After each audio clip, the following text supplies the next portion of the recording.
Now we're ready for the icing of the cake. Our speaker tonight, I met this afternoon. I have heard a tape that he has made, and I assure you he is terrific. He says he hails from Kansas. But you know, there's an old saying, you can take the boy out of the country, but you can't take the country out of the boy. It seems to apply Brooklyn. You can take the boy from Brooklyn, but you can't take Brooklyn out of the boy. How about helping me welcome Jack B. from Kansas?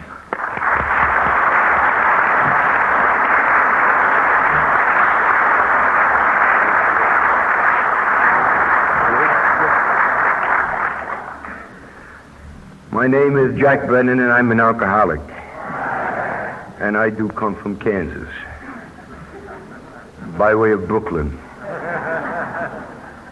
And if you have any trouble understanding me tonight, I have a little trouble understanding you, too. I like it in Kansas fairly well. I don't think I'll make another summer. It's as hot as hell. And they're very funny people down there. They're not like Brooklyn at all. They leave their doors open. They're very friendly.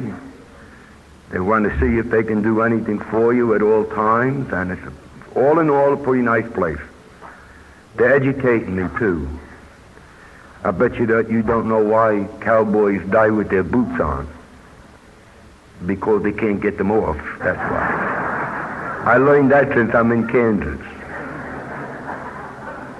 And Kansas is the home of a lot of country western singers.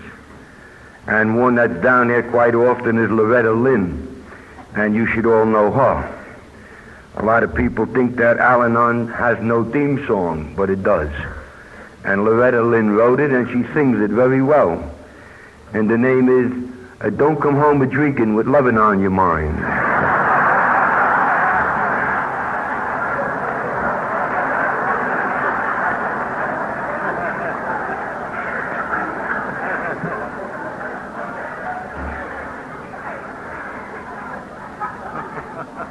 I've been to many conventions, and always they say that the mayor will be there. And there was only one time that I ever met a mayor at a convention, and that was in Paducah, Kentucky. And he was a woman.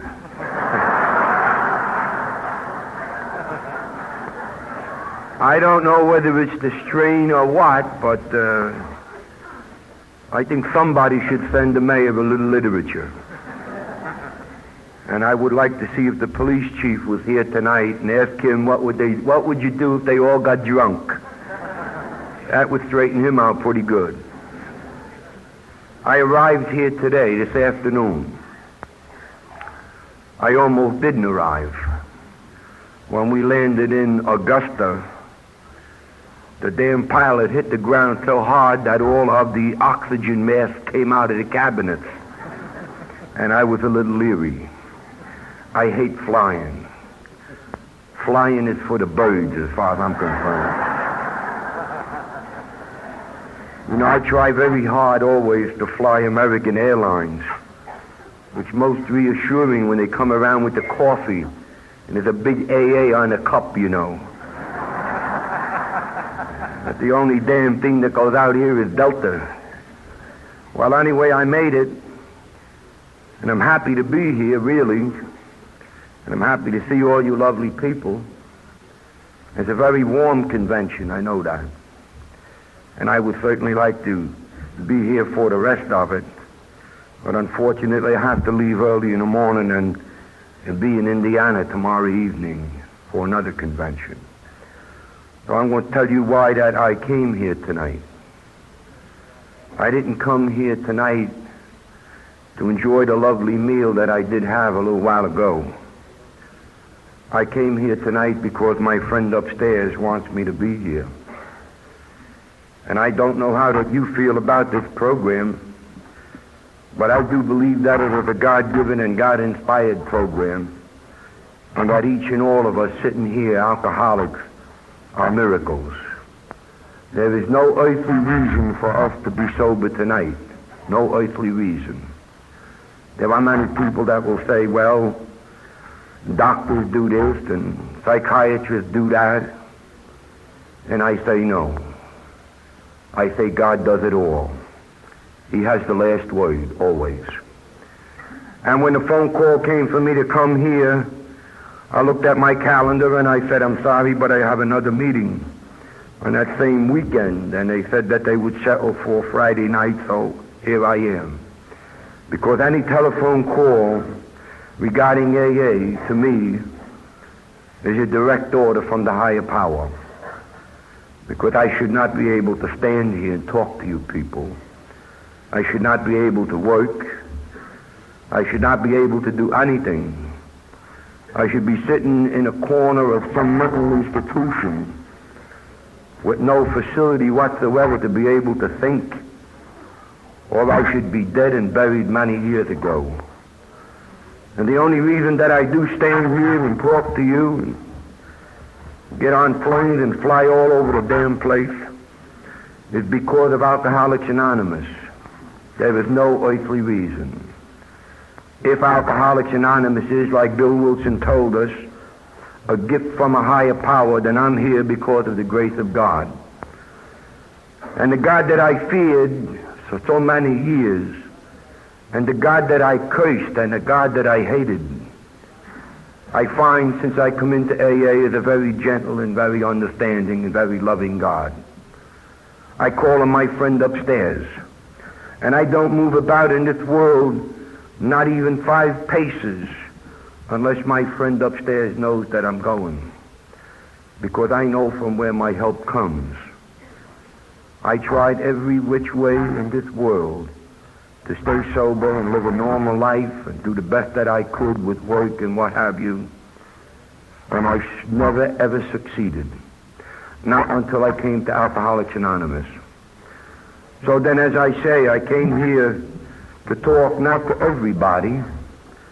I came to talk because there is one individual out there that's supposed to hear something that I have to say tonight. My friend upstairs knows how I hate flying and how petrified that I get. And I'm sure that he doesn't send me on any wild goose chases, you know. And I'm here for a reason. One individual whose life will change because of something that I say here tonight. And it will not be me speaking. All I am simply is carry the message of Alcoholics Anonymous. The work you must do yourself. And as our friend here read from his book, that half measures availeth nothing. And that if you want what we have, the first 100 speaking, if you want what we have, then you do as we did. And what the first 100 did, and the first 1,000 of those that went before me did, they took the 12 steps of AA and used them for a guide for a new life. So my new life was here in Alcoholics Anonymous, and I came into AA 28 years ago, and I haven't had the desire for a drink or any thought of having a drink in all that time. My life is not in any which way, shape, or form hindered by my alcoholism. I work in Kansas, and I have what is laughingly called a small business. I'm the business, and I do the business, and I do the work, and I hate work with a passion. I hate work. But they frown on the other ways that I know to make money. And you know the stigma never leaves you because you notice who we gave the key to the city to. It certainly wasn't me. A key that would fit every door in Augusta. Oh, what a happy thought. So that one individual that I came to speak to, please listen. Please listen. The rest of you can sit there quietly. And I won't keep you too long, really. But I came here to talk to you about the disease of alcoholism and how that affected me and what that I did and what that it's like now. Speaking of your health, the disease of alcoholism by Dr. Lester Coleman, reprinted from a Philadelphia newspaper, 1965. Very important piece of paper. There are some up here. If you'd like to take one home, would you please do? It says alcoholism is an actual physical illness, sometimes described as an allergy because it reflects a lack of tolerance to alcohol. And it says it is not a mental illness. And bouts of excessive drinking commonly produce personality changes in the alcoholic which are too often mistaken as mental illness. But these temporary changes of personality disappear when the alcoholic returns to sobriety. Goes on further to say that the alcoholic may not want to drink, but he cannot control the impelling drive for the chemical need of sustenance of alcohol. And it goes on further to say that the only effective treatment is complete abstinence. And it goes on even further to say that those people that are suspected of having the disease of alcoholism should associate themselves with the members of Alcoholics Anonymous in order to learn to live with the disease that they have. That is not my words, that's the words of a very fine doctor, and I reprint these things from this newspaper. They're not supposed to be reprinted, of course, but so far I've reprinted about 500,000 of them. And I just wonder what the hell Lester Coleman's going to do about it. You see, I always thought that I was crazy. I always thought that there was something wrong with my head. I knew that I was different from the very first moment that I remember. I came from a family of 9 children. 9 children, 8 normal children, and 1 alcoholic. And that was me. Of course, in those times, nobody knew about the disease of alcoholism because AA has only been with us for 40 years. But when I was a kid, I knew that there was something wrong with me. Because I was born afraid. I was afraid of my father. I was afraid of the nuns in school. I was afraid of anything at all that was slightly different.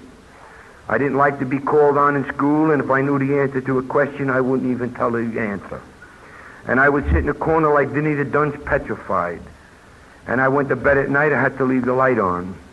If my mother went out shopping and stayed overly long, I would worry about it. I would feel in my mind's eye under a taxi cab, hurt and dead. I never ever knew what it was to draw a pleasant, happy breath in my body.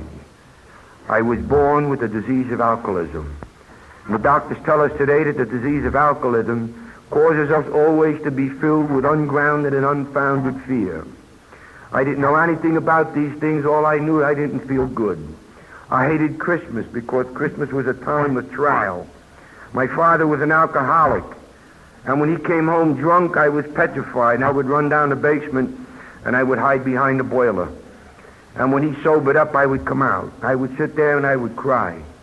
And I would curse God, and I would curse everybody, and I would say, why don't I have a father like the kid down the block? A father that would buy me a pair of skates. I never had a pair of skates. I never had a bicycle. I never had any of the things that the kids usually have. I never played baseball. I never played football. I would sit on a stoop and wait for my father to come home from work. That was the extent of my life. And when he forced me to go to school in the morning, I would get halfway there and I would be so terrified I would run home again. And my mother didn't know what to do with me. And she would tell me, Jack, why don't you be more like your brother Jimmy? Now, Jimmy was a fine lad. He was a good boy. He went to school, he got good marks, he slept, he hung up his clothes. He did everything right, and I hated his guts. Because I couldn't do anything right, don't you see? I never could do anything right. I was always a round block in a square hole. And no matter if it was raining soup, I would be out with a fork. That's the way that it was. And I tried to be like my brother, and I tried to be like my brother, and I said, to hell with my brother. I just couldn't be like him, so I hated him. And this was in early childhood. And my father used to come home and he used to pick me up and rock me on his knee and tell me everything's going to be all right and he's going to get another job. And he'd say, Jack, I ain't going to drink no more. And I'd say, that's good. And I'd run and tell my mother and she'd say, yeah, I know. I've been hearing that for a long time, Jack. Let's see Let's see how that it works. And then I would wait for 2, 3, 4 weeks, and the next thing you know, here would my father come around the corner with the hat thrown on the back of his head, hitting both sides of the street, and I knew he was drunk. And the bottom used to fall out of my world. And I used to run in the house. I'd say, Mom, he's coming, he's drunk. And I used to hide all the knives in the kitchen, see, because I didn't want my mother or my father to hurt each other. And then it was a time when all the boys and girls in the house went to bed except Jack. And Jack used to sit in the kitchen between Mom and Pop and try to keep them from hurting each other. And this is the way that I lived. I was born an alcoholic. I was born with a chemical imbalance in my system, and I didn't know anything about it. All I knew, I didn't feel good. And when Christmas came, I hated it. Generally, my father would fall through the Christmas tree, or there'd be a big fight or a big argument, and I used to hate Christmas. And Easter used to bother me, too, because I always wanted to have enough money, don't you see, to tell my mother to go out and buy herself a new dress or a new pair of shoes, and I never saw her with a new pair of shoes. I never saw her with a new dress, because with 9 kids and a drunken husband, the husband that would quit a job just as quick as look at you, well, then there was not much money in my home. And we were very poor people. And I remember even got to the point where when meat was put on the table, I even didn't feel like much to eat, because I knew that my mother would always leave herself short in order that the kids would have enough. And I used to understand quite thoroughly, quite well, why. Why were we so poor? And why did I often catch my mother crying in her apron, you know, very softly, but crying in her apron. And I knew the answer, my father's drinking. I knew that my father was something wrong with him, and I thought that if he would just make up his mind to stop, that he could stop. But he didn't want to, and he was just a bum. And that from that day on, I hated my father. I hated him good. And I used to say to my mother, I'd say, Mom, when I get big, I'll make, excuse me, I'll make a whole bunch of money. And I'll buy a little house in Jersey. And how about you and me, we go out there and live together? And she'd say, okay, Jack, we'll do that. And I'd say, we'll leave the old man home, huh? And she'd say, yeah, we'll leave him home, just you and me. And I know now that my mother was just trying to pacify me, because they were always forever taking me to doctors, you know. I didn't sleep well at night, and I didn't eat well, and I lost weight instead of gaining it, and I was a very nervous kid. I'd sleepwalk all the time. They had to tie me in a bed. I was upset tremendously with my father's drinking. So for me to stand here and tell you that my name is Jack Brennan, I'm an alcoholic, that's ridiculous. It's absolutely asinine, because I hated alcohol. I hated booze. I didn't want no part of the damn stuff. And when my cousins would come from overseas and they would bring a bottle, I used to curse them. And I'd say, you know, they'll leave here and everything will be fine for them, but my father will be drunk and there's going to be hell to pay and my mother's going to get hurt again. And I say, why did they bring it? And I couldn't understand it. I knew that alcohol and my father troubled. And I hated alcohol and I hated my father and I hated anything to do with it. So then why do I stand here? Why do I stand here and tell you that I'm an alcoholic? Because the Lord upstairs, the higher power, saw fit to make me an alcoholic. That's what it is. I had no choice in the matter whatsoever, and nor does any alcoholic. Because the good doctor tells us in that paper that the heavy drinker can stop drinking any time that he wants. But not so the alcoholic. Different chemical body.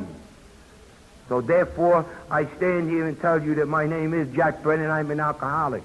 And I didn't like it and I didn't want it. But isn't that proof enough for anyone that I do suffer from a genuine bona fide disease, very similar to diabetes? Very similar in the results of diabetes. Because diabetes is a chemical disease just the same as alcoholism. Chemical imbalance in the system. And if there is a history of diabetes in the family, then it's 4 times to 1 greater chance that one of the children will be an alcoholic too, although the disease is not inherited. The same statistics hold true for the disease of alcoholism. So my father was an alcoholic, I'm an alcoholic, and I have a son who is 30 years old, and he is an alcoholic. Nothing so strange when you know the reason. You see, it's not just a question that I shouldn't drink. It's just simply a question with the chemical body that I got, I just damn well can't drink, period. Because the disease of alcoholism, alcohol in the body of an alcoholic, affects the alcoholic in three ways. It affects him mentally, physically, and spiritually. It affects him mentally in that he doesn't know what he's doing and is capable of doing things that normally he would not want to do or do. Mental manifestation of a chemical disease that I suffer from. And then we have the physical manifestation of the same disease. Physical manifestation. When an alcoholic is coming off a drunk and you put a plate of bacon and eggs in front of him, he will throw up in the plate. Physical manifestation of the disease of alcoholism. And if he's waving to somebody on the other side of the street and there is nobody on the other side of the street, physical disease, physical manifestation of the disease of alcoholism. And he walks down the street and talks to himself. And he looks like he's taking mercurochrome for eye drops. You don't have to look very hard to find the physical manifestations of the disease of alcoholism. And then we come to the big one, the spiritual manifestations of the disease. What is spirituality? They tell us here in AA that there is no religion, and I believe that with all my heart. There is no religion in AA, but there is a spiritual the part of our program. Well, I had to find out what the word spirituality meant. A spiritual person is simply an individual who is wanted and needed and loved by his actions.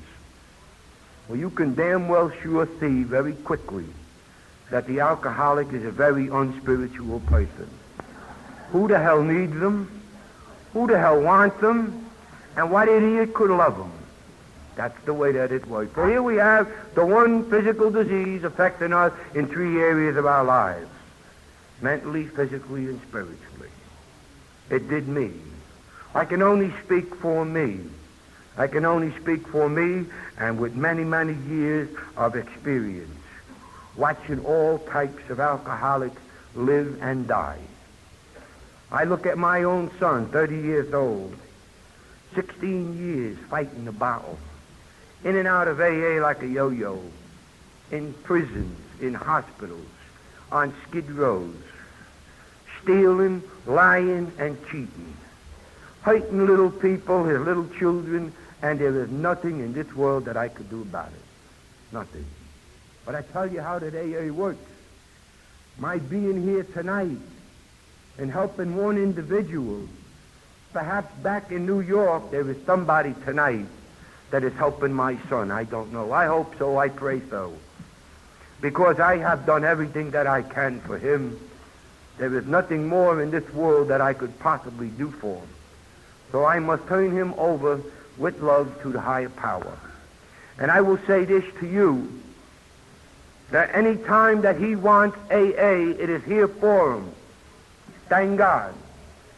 Any time that he wants to throw in the sponge and accept defeat and thereby win, AA will be here for him.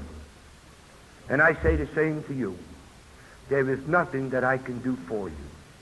I can simply tell you about me and let you make your own decision. I pray that you make the right decision. Because the life that I live today is not to be compared in any which way, shape, or form with the way that I used to live.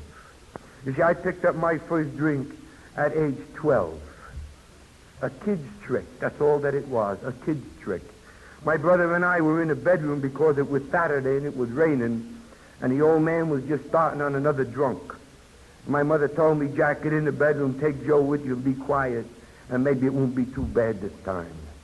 And all I knew, I had that big knot of fear again in my belly. And I said, he's at it again.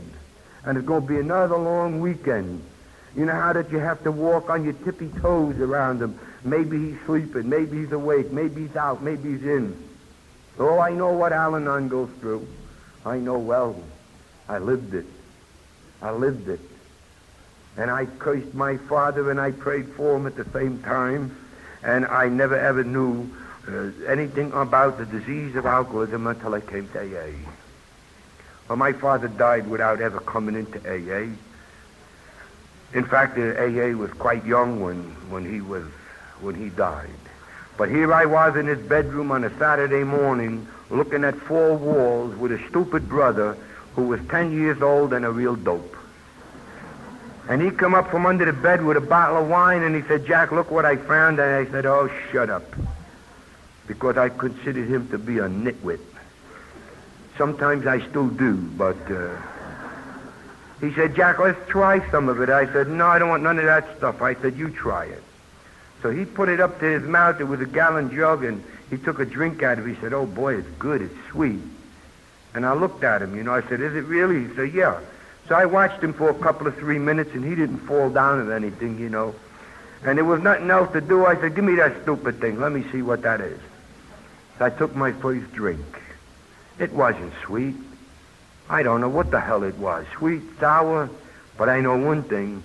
It was magic. Pure magic. Because that went in my mouth, and it hit my stomach, and all the fears that I had in my belly were gone just like that, in seconds. And I said, man alive, no wonder the old man is sipping on this stuff. Yeah. And I said to my brother, Joe, go have another one, Joe. Hurry up. And he said, okay. And he had another one. He said, oh, boy, it's sweet. I said, man, I know you're stupid. Because, you see, he was not getting what I was getting. He didn't need the chemical alcohol. He was not an alcoholic. So he took alcohol as it was intended to be drunk. He took it and said it was sweet, and he enjoyed it. Me, I took my second drink, and I was wondering then, a quiet little kid that I was, up until that time. I wondered out loud. I said, I wonder how hard I would have to hit the old man behind the ear with a milk bottle to kill him. See? Complete change instantly. Mental manifestation of the disease that I suffer from. I used to go to church and pray for my father. Now here I was wondering how I could kill him. I said to Joe, hey, have another one. He said, no, if you drink any more of that, you're going to get sick. And I said, you're stupid. If the Lord made anything better than this, he'd keep it up there for himself. And I believed it with all my heart. So I said, okay, you don't want any more? I'll have one. And I had the third one. And you know something? That's over 40 years ago. And my brother Joe, if you meet him in Lynbrook, Long Island, don't drink with him. Otherwise he'll do the same thing to you. See, he took 2 drinks and then he quit. He left me standing there with egg on my face. And if you go to his home, he'll give you 1 drink, and then after a small space of time, he'll give you a second drink, and then the cork goes back in the bottle, and the bottle goes back in the closet. And you just lit the fire, and he's all through. And he's been doing that for 40 years. And that's what he did to me 40 years ago, and the next thing that I remember, it was Sunday morning. And my mother's bending over me, and she's crying very bitter tears. And she woke me up, and I came to like a scared deer. And I said, Mom, what happened? And it was just that horrible feeling that is so peculiar to alcoholics, remorse in the belly. You don't know what you did, but you did something.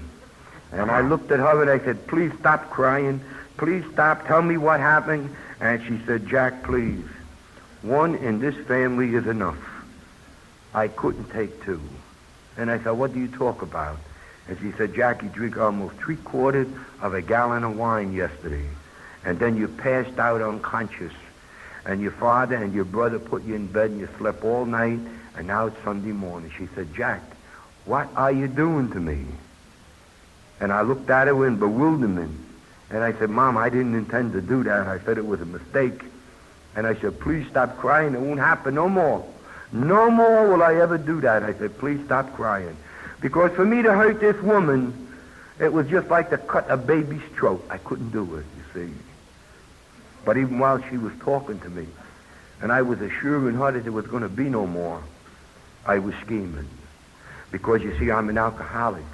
And I loved that relief that came with that little wine that I had the day before. I loved that feeling of security that it gave me. I love the feeling of being at ease and the world is all right. And that's what I wanted. I didn't want to be that round block in the square hole. I wanted to be like my brother. And if I had a little wine, I could be like my brother. In fact, if I had a little wine, I could go to school, and I used to tell a nun sister, you sit down in the seat, and I'll take over the class today. And I used to go to school with a little wine, too. Because, you see, there's no use to be an Irish Catholic if you don't use your head. And I was an Irish Catholic, and I was an altar boy. So I got the early Mass, 6 o'clock. Nobody wanted the 6 o'clock Mass, only an alcoholic. And I used to get there and go into the sacristy, polish all the pieces up that I was supposed to, polish off a few drinks of wine. Man, I was in business. I want to tell you, they go first class in those sacristies, too. And then I used to meander over to the school, and I had it made.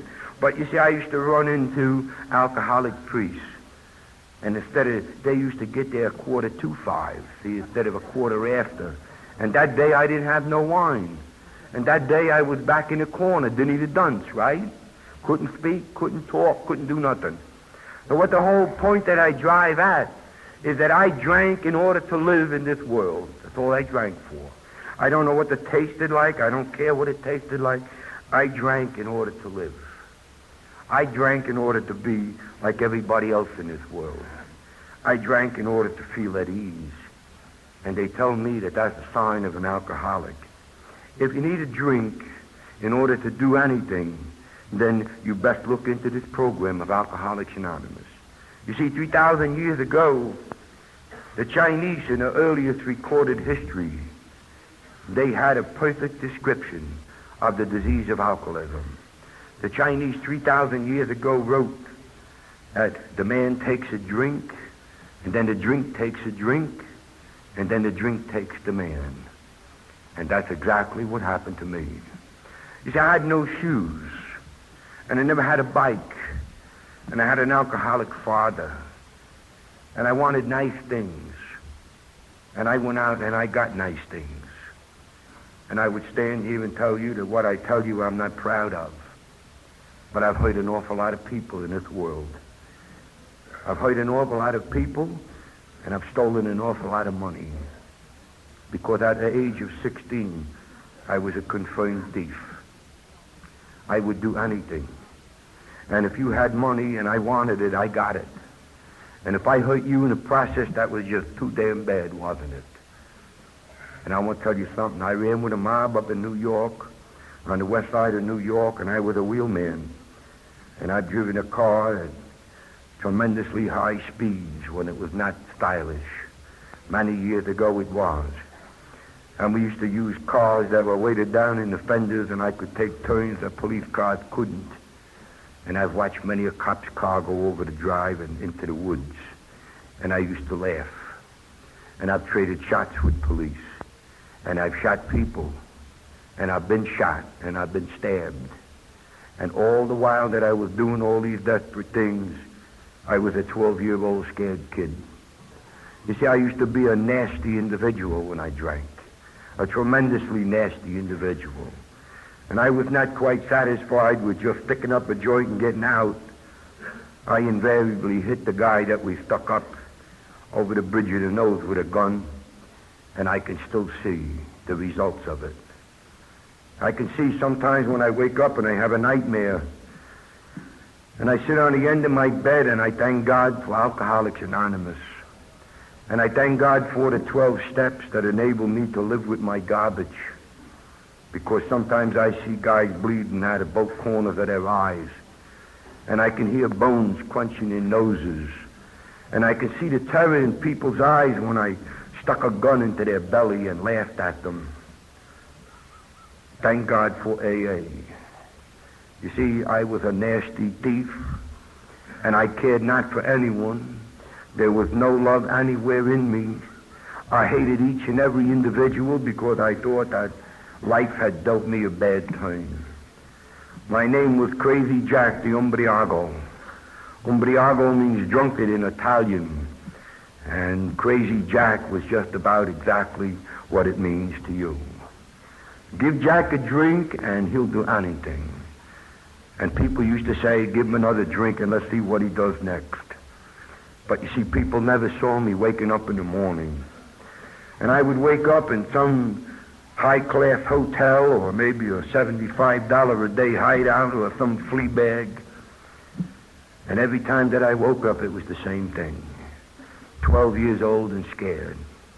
And I used to sit on the end of my bed and I would say, my God, what am I doing? And I would smell my gun and I would look for money in my pocket, and I generally had a whole pile of it. And then I would try to put the night before back together again. And I never could. And it was this way that I lost my first job on account of booze. Because how would you feel if you were a member of that mob and I was driving you at night, and I got up the next morning and I started asking you, how did it go last night? And they used to get pretty shook up. And they would say to me, Jack, don't you know you drove the car? I said, yeah, but I was busy, you know. And one day they called me in. They said, hey, Jack, you know, you're a good wheel man. You're a lot of fun and you nice people. But we think you drink a little too much. And they asked me, what would happen, Jack, if one day, instead of taking us home, you took us to a police station? Well, I had to admit they had a point. So I lost my first job on account of booze. And I went out on my own. And I got in a lot of trouble. I stuck up banks that were closed for the evening. And I stuck up joints. The guy had just come back from the bank after deposit and everything. And I stuck up payrolls on Friday afternoon payrolls. I got there on Thursday. I had one hell of a time because I didn't know too good what I was doing. And when I took a drink, anything went. And generally it was me. And people all along the line tried to help me, don't you know. There's social workers and psychiatrists and doctors and priests and ministers. And they would come in where I was locked up. I've been locked up and arrested over 225 times. Now, you could figure out exactly what for. Everything except murder. I have a police record that you wouldn't believe. And I would say that AA works. Because on the other hand, I'm an honorary policeman in 6 states after AA, see? So you figure that one out. With my record, everything works fine. Anyway, to get back to the beginning there, I was locked up and locked up and locked up, and people used to come in and say, Jack, we're going to help you. You're too nice a kid to be in here all the time. And I said, I'm not having any trouble. And they would say, how come that you get locked up? I said, well, you win a few and you lose a few. And the guy used to say to me, well, don't you think you're losing pretty good? I say, yeah, but, you know, that's the breaks. And when I get out, it'll be different. Well, they all tried to help me by telling me that if I stopped drinking, they would do this and that for me. And I used to run them. I say, go away. Don't bother me. Go down there and help somebody else because all you're after is my booze. And I can't live without it. I need it. And when I get out of here, I'm going to get some booze and I'll be all right. In here, I'm nothing, but outside, I'm something. I couldn't see the handwriting on the wall. Well, I got down lower and lower, and along the way, I got married. And my wife was a very innocent girl. She was a very naive, very simple girl. But not for long.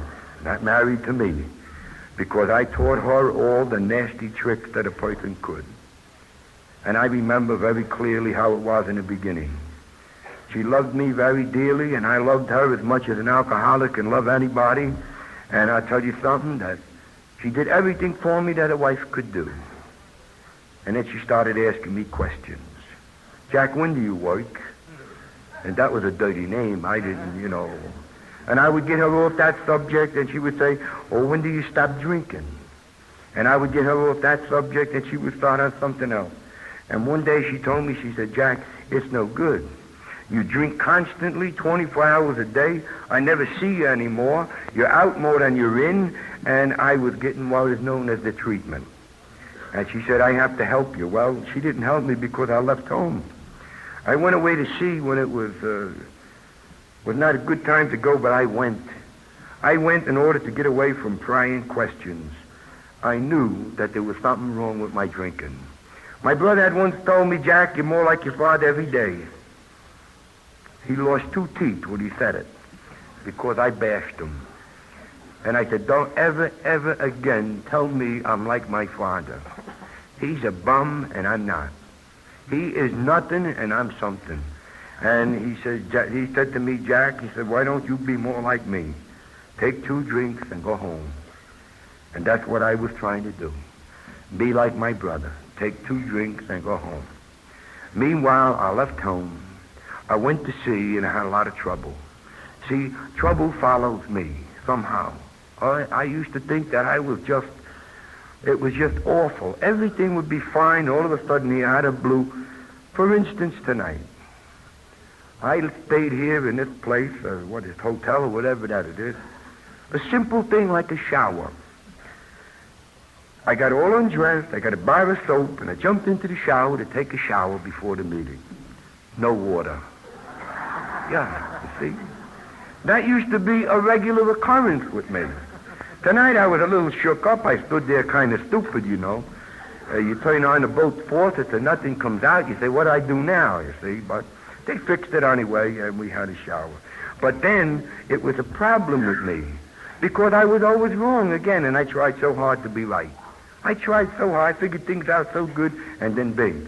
And I figured I'd go away to sea, and I'd get away from my wife, and I could send her money from here and there, and I went all over the world, and I had a ball. But one time I was standing on the dock of the ship, the deck, in the rear deck, drinking a cup of coffee. Half coffee, half booze. I was happy. I was really happy. Had my booze, nobody questioned me, and all of a sudden I was in the water. And I couldn't understand it. And I asked the guy next to me, what the hell happened? And he said, you better hold on to this jacket. You don't look like you swim too good. I don't swim to this minute. But there I was in the middle of nowhere swimming. And he said, well, there's a war on. And I said, who's fighting? And he told me who was fighting, and I said, Jesus, I could get hurt over here, you know. And I asked him where the ship was. He said, straight down, 3 miles, you know. So I got out of that, and they picked us up, and they took me into Cardiff in South Wales, and I stayed there for a couple of months drinking, and I had a ball. I had a wonderful... And one day they said to me, the ball game is over. Now, you either go home, we'll fly you home, or you take another ship. What do you want? And I thought about going home. I said, no, I don't want to go home. I don't want to go home. I didn't want to die either, but I sure didn't want to go home. And I figured if I went home, you know, here it was again. You're drinking too much. When do you sober up? When do you work? And I couldn't take it. So I said, oh, get me another ship and I'll take another ship. So I did. I got torpedoed twice more. And finally, I did get home. I got home from a hospital ship in the harbor of New York, and I had been in a coma for 16 days. I had a fractured skull, broken ribs, broken arm. I was busted up completely. Had been in a coma for 16 days, and when I came to, they told me, you're going home. And I said, no, I don't want to go home.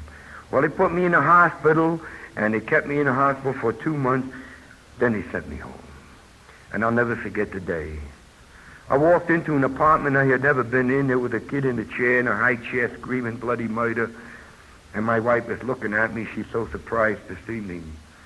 And I said, hey, where's the booze? And I remember her face. And she said, Jack, I don't have any booze. I live here with the boy, our son. And she said, no booze. Aren't you glad to be home? I said, no. I said, run down and get a bottle of booze and hurry up. I need a drink. And she went down, and when she came back with the bottle, I said, now take that kid and go over to your mother's and stay over there till I call you. Noise. That's the boy that's the alcoholic today, you see. And I went into a bedroom in Brooklyn, and I looked out over Brooklyn, and I fought the war 45,000 times. And I did everything I did. I just dreamed my dreams and couldn't work, couldn't do anything, sit in a corner and drink. I was afraid to stop drinking. I was hearing little people talking at me, and it was a terrible way. And I had to have a bottle next to me and a bottle behind that all the time. I couldn't live without it. My wife came in one day and she said, Jack, you know, it's not right. You're killing yourself. And I need a husband, and my son there, our son there, needs a father. And she said, why don't you let me help you? And I said, get the hell away from me. You're just like everybody else. All you want to do is take away my bottle. And if you take away my bottle, I'll be dead, so leave me alone. Leave me alone and go away from me. Well, she was a good wife. And she said, I'm going to help you. And she went out and she got a big book of AA and brought it home and gave it to me. And I said, take it and you know what you can do with it. And I wouldn't read it. I wouldn't touch it. And I said, get off my case. Leave me be. Don't bother me. And I drank. And I drank around the clock, but she was a determined woman. And one day I came home after